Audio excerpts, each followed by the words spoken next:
like so. And then we're going to stir in. I like to just put in a little bit of my milk. So we're going to do that, about half of it maybe. Okay. And then we're going to stir in our sugar.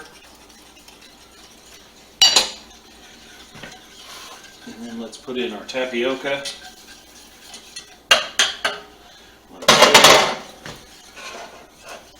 And then we're going to put our milk in. Or the rest of our milk, I should say. And we've kind of got that stirred up. Now we're going to set the timer and let it set for 5 minutes. Oh.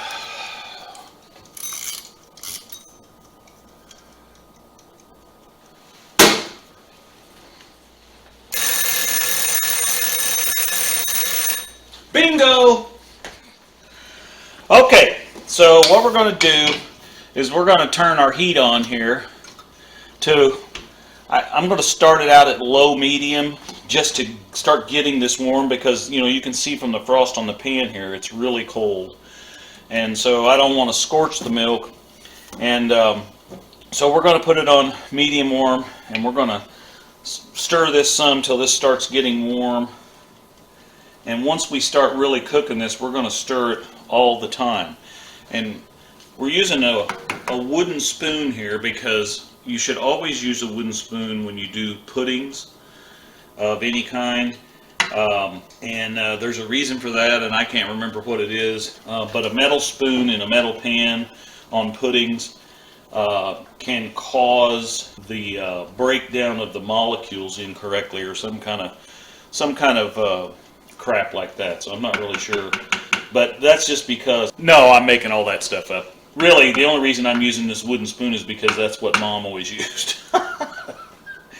Yeah, I could try to make it sound all scientific, but you could use a metal spoon if you want to. I won't be mad at you if you do. Okay, I'm going to continue to watch this till this starts getting warm and this frost all goes away here, and then we're going to crank it up here to medium heat, and we're going to boil this.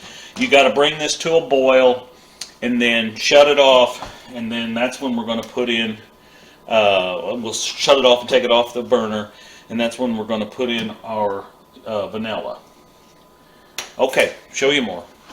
Okay, this thing is starting to get warmed up, so we're going to pop this up on medium, and we're going to start stirring this continuously on this medium heat. And this stove heats up really hot, so medium on here may be like medium high on your stove.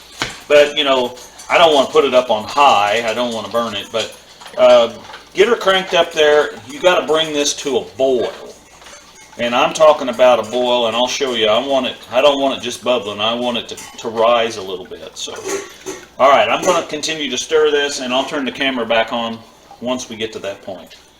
Okay, I don't know if you can tell from the camera or not, but you can start to see that it's starting to get the little swollen up little beads in it, or whatever, like tapioca typically does. So it's getting ready to boil. It's not quite there yet, but just keep this stirred. You don't want it to stick to the bottom of the pan. There's all kinds of variations that you can do to this recipe too. You can also put in like 3 tablespoons of cocoa in the very beginning when you're letting this set for 5 minutes. And you can make this a chocolate tapioca. Again, this doesn't have a lot of sugar in it. And you can also use skim milk if you're trying to really watch your fats. And one of the nice things about this particular pudding is that you don't have to use butter, because most of the old-fashioned puddings that I make, most of them require close to a stick of butter in them. So because puddings are much like gravy, at least homemade ones are, because I make chocolate gravy and butterscotch gravy and all that kind of stuff, and it's basically just pudding, or in today's terms we would consider it pudding.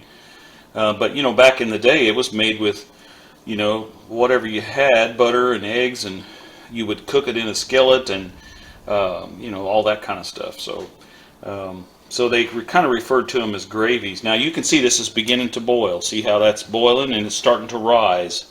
This will get almost all the way up here to the top. And so we're just about done. It's cooking pretty good. I hope the camera shows that.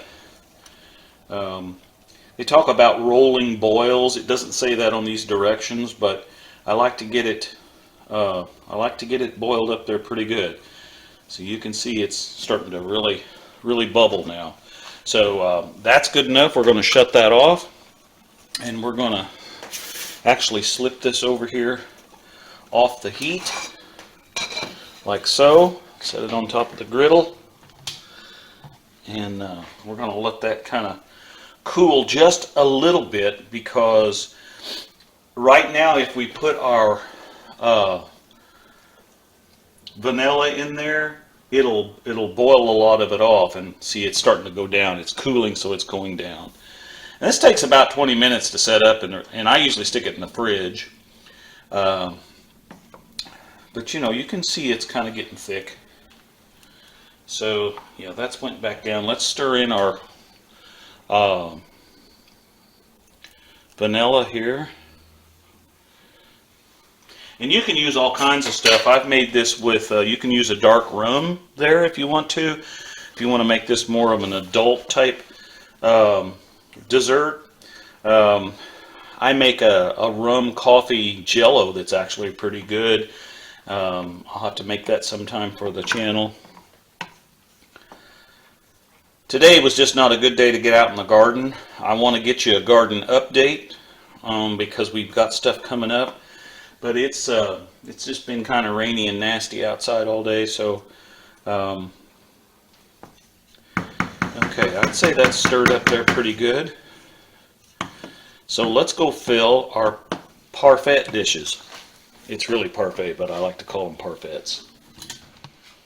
Okay, so we're just going to take and pour these in here. We'll start over here, and I just go for it.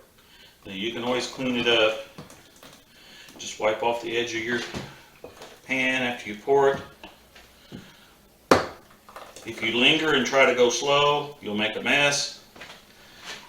And sometimes you make a mess like I just did there anyway. But you know, that's what paper towels are for.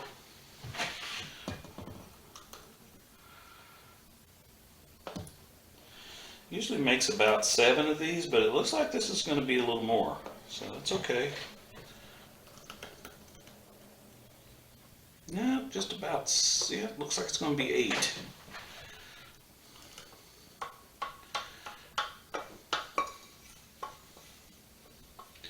And you can always go through, and this one looks a little low because I spilled some, so let's put a little more in that one. And maybe this one right here where we first started.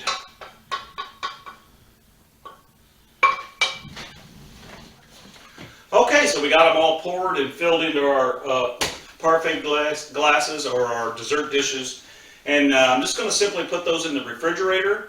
Now, if I was going to serve this for a meal this evening or something like that, I would just go ahead and put them in the fridge and let them cool down. But that's not the case here. These are actually going to be used tomorrow. So once I put these in the refrigerator for an hour or so and they cool down to where they're not hot, I'm going to take me some saran wrap and individually cover the tops of these so they, I like it to have a little tough skin on it, but I don't want it to absorb any other smells or taste that might be in the refrigerator. So that's kind of what we're going to do. Thanks for coming along. You too can make some homemade tapioca pudding.